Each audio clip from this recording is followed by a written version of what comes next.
share with you and others in utterly condemning what has happened and in sympathising with the family and friends of those affected. And it was quite something to see millions of people on the streets of Paris and elsewhere, sincere, worried and in some cases very frightened people.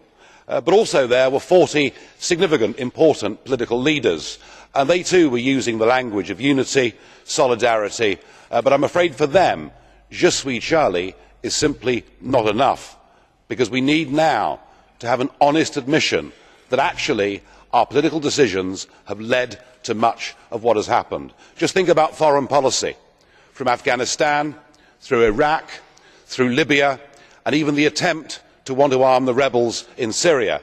All of this was done, we were told, to make our streets safer, and in fact what we have done is to stir up very deep resentments within much of the Muslim community, and it has had the very opposite effect.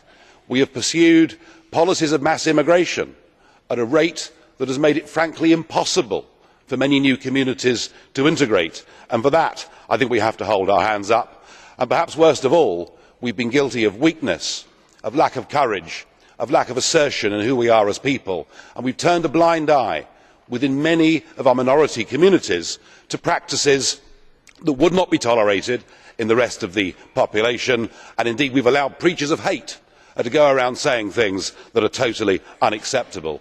The result of all of this is that we do have, I am afraid, I am sad to say, a fifth column that is living within our own countries, that is utterly opposed to our values.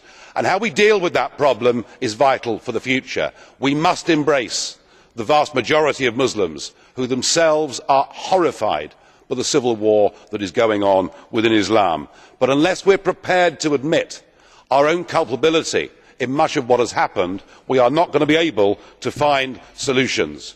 I would suggest this, though, for the future. We are going to have to be a lot braver and a lot more courageous in standing up for our Judeo Christian culture. Thank you.